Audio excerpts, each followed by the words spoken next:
Пресс-конференция собрала представителей телевидения и печатных изданий. Тема – деятельность благотворительного фонда «Возрождение», созданного президентом группы «Сафмар» Микаилом Гуцериевым специально для Ингушетии. В рамках договоренности с главой республики Махмудом Али Калиматовым фонд реализует масштабную программу по сохранению культурного наследия. Перед журналистами выступили ключевые участники процесса: руководитель проектов группы «Сафмар» в Ингушетии Микаил Тумгоев, председатель комитета государственной охраны объектов культурного наследия республики Тимирлан Кадзоев, директор Джейраско-Асинского музея-заповедника Ахмедхан Сампиев и генеральный директор АСМ Групп Алексей Михайлов, а также археолог Умалат Гадиев. Большая часть информации хотелось бы дать про горную часть республики Ингушетии. Башня – это такое самое дорогое для любого ингуша, поэтому, я думаю, расскажем сегодня максимально то, что мы делаем в горной части Ингушетии, то, что делаем, сделали, и планы на будущее. Первое слово представителю исполнительной власти, который осуществляет надзор за ходом работ. Председатель комитета охраны объектов культурного наследия Тимирлан Кадзоев отметил, что взаимодействие с фондом «Возрождение» носит активный и системный характер. На сегодняшний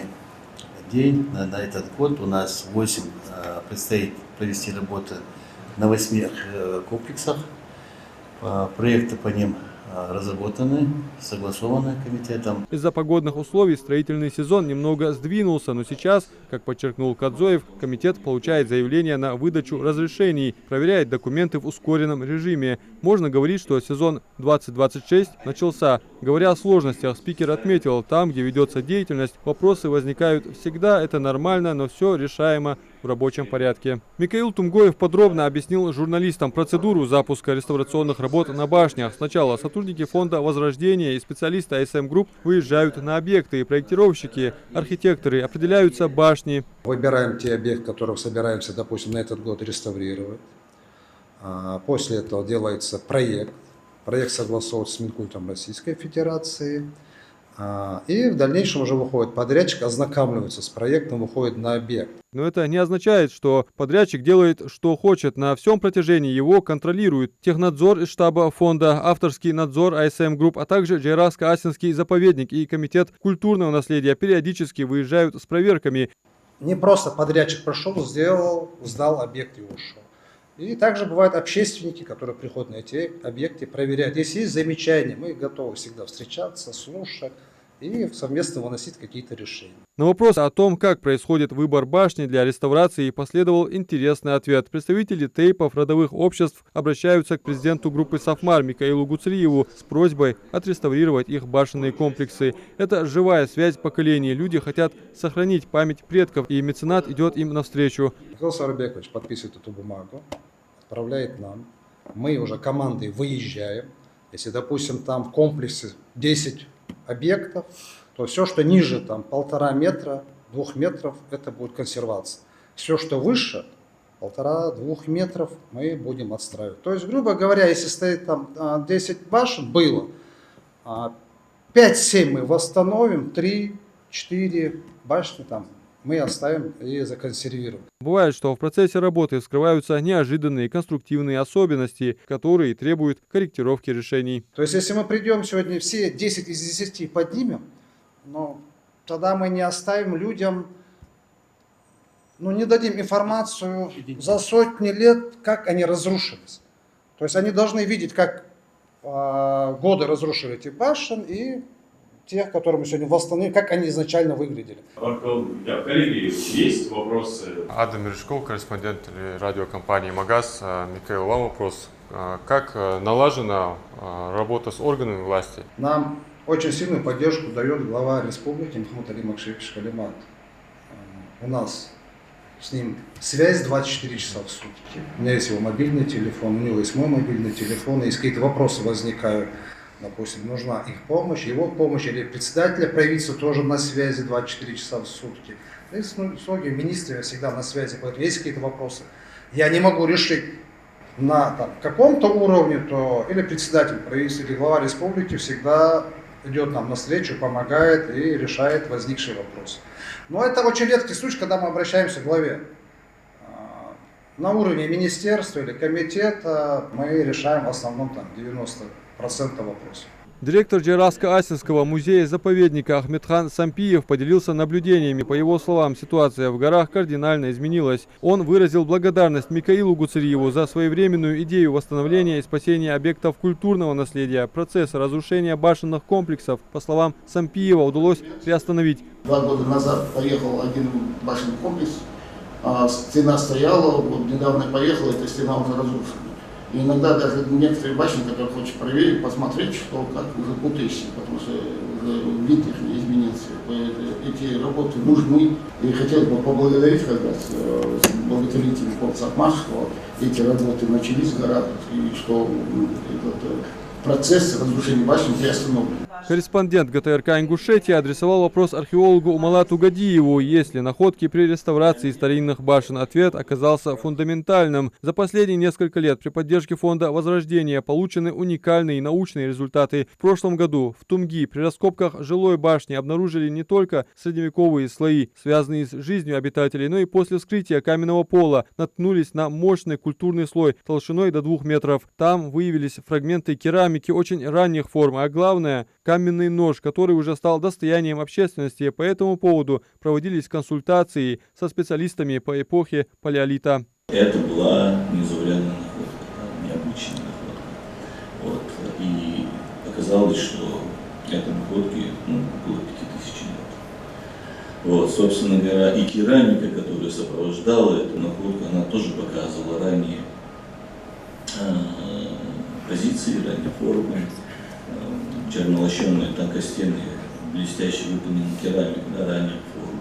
Некоторые элементы, как мне кажется, могут относиться к кабанской археологической культуре. Умалат Гадиев продолжил. В Тумги работали 2 года, и сейчас завершены исследования по вопросам антропологии. Результаты впечатляют. В одном только склепе номер 15 обнаружено 303 захоронения. Это дает колоссальный материал для изучения демографии, быта и происхождения народов, населявших горную Ингушетию столетия назад. Такая работа, по его словам, невозможна без системной поддержки фонда. Мы, помимо археологических исследований, подключаем палеоантропологов, подключаем палеонтологов, есть такое направление антропологии. Вот, проводим радиоуглеродные исследования, дендохронологические.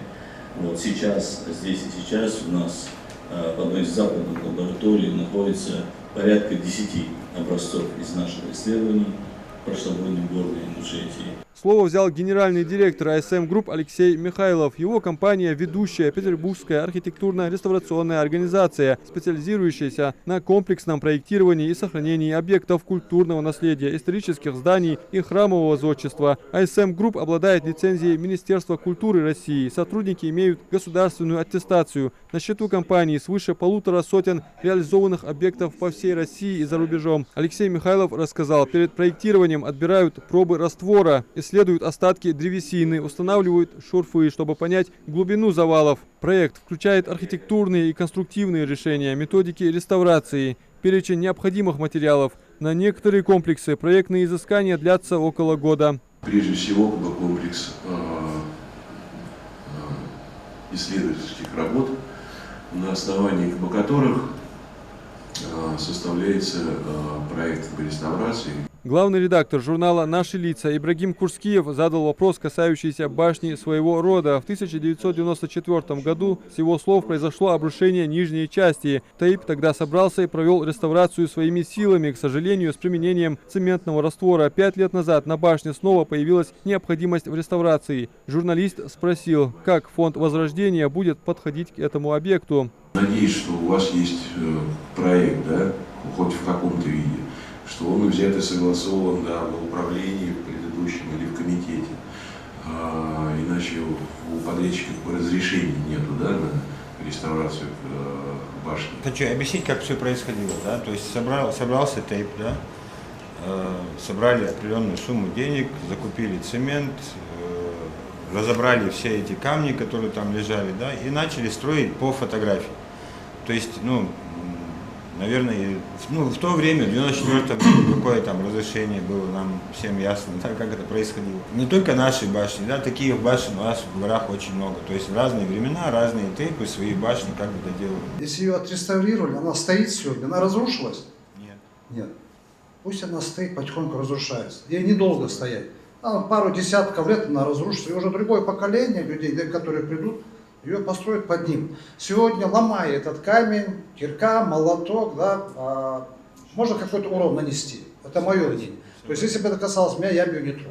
Темирлан Кадзоев затронул болезненную тему. В ряде СМИ и интернет-ресурсов появляется непроверенная информация. Например, по храму Тхаба-Эрды комитет выдал разрешение на установку временных конструкций. Работы по установке завершены. Сейчас там ведутся масштабные археологические раскопки. Однако некоторые ресурсы вбрасывают тезис о том, что там якобы уже идет реставрация незаконно и некачественно. Сейчас там проводятся масштабные археологические исследования, раскопки археологические. После завершения всех работ будет выдано разрешение в соответствии с действующим законодательством на полномасштабные работы по реставрации. Информация такого плана, что проводится реставрация, проводится она незаконно, некачественно там, и так далее, такие вопросы, такие негативные моменты.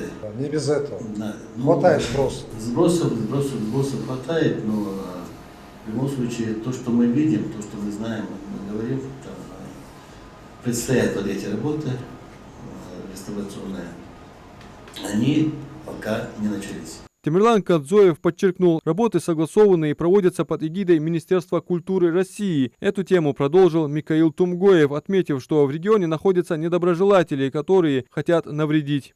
Недавно статья была на просторах интернета, что проектные работы на Тхаба-Эрды сделаны неправильно, археологические работы неправильные, не ведутся, да, то есть вот эти упоры, которые сделаны сегодня удержать храм Тхаба-Эрды, тоже сделаны неправильно.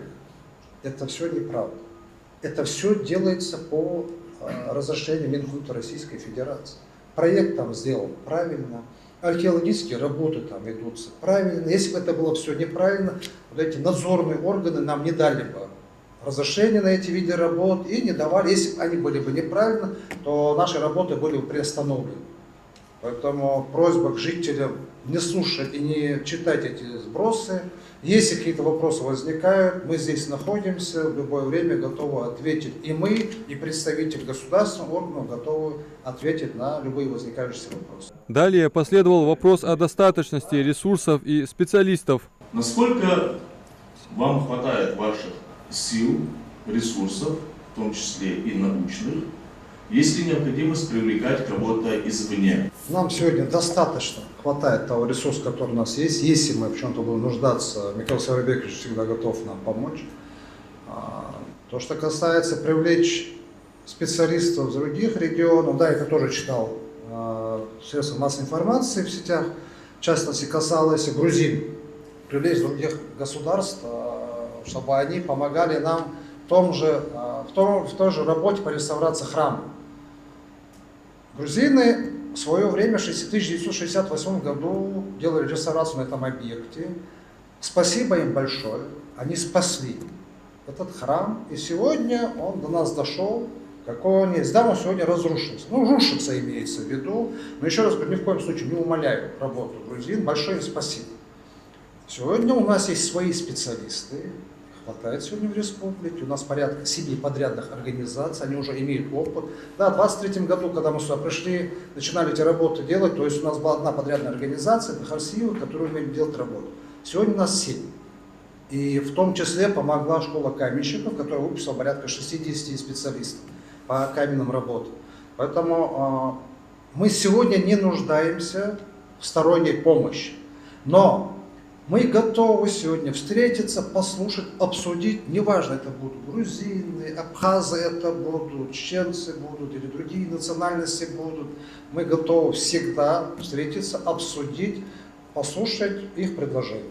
Следующий вопрос адресован председателю Комитета государственной охраны объектов культурного наследия республики. Сколько башенных комплексов, какое количество учтено, определено, какое количество не выявлено, ведется ли по нему работа.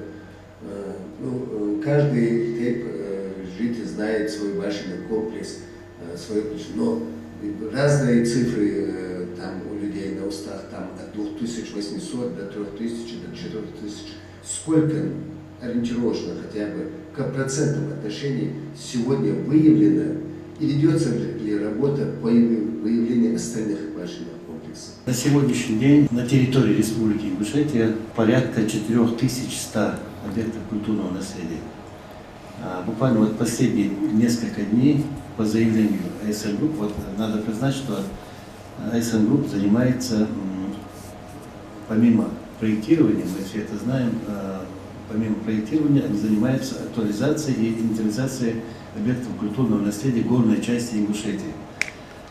Они нам постоянно, мы от них получаем заявления о постановке на учет тех или иных объектов. Алексей Михайлов продолжил тему масштабной программы инвентаризации всех памятников культуры, которая ведется благодаря поддержке президента группы Сафмар Микаила Гуцериева в горах. Работа идет на серьезном уровне. Специалисты разбиты на две группы. Первая, полевая, выезжает в горные районы, расчищает заросли, которые корнями разрушают древние постройки, проводит фотосъемку и 3D-сканирование каждого камня. Вторая, ищет следы прошлого в архивах и музеях от Санкт-Петербурга до Грузии. Результат ошеломляет. Собраны тысячи уникальных исторических книг и сотни фотографий 18-19 веков. Вся информация стекается в специально созданную цифровую базу, то есть единую базу объектов культурного наследия Республики Ингушетия.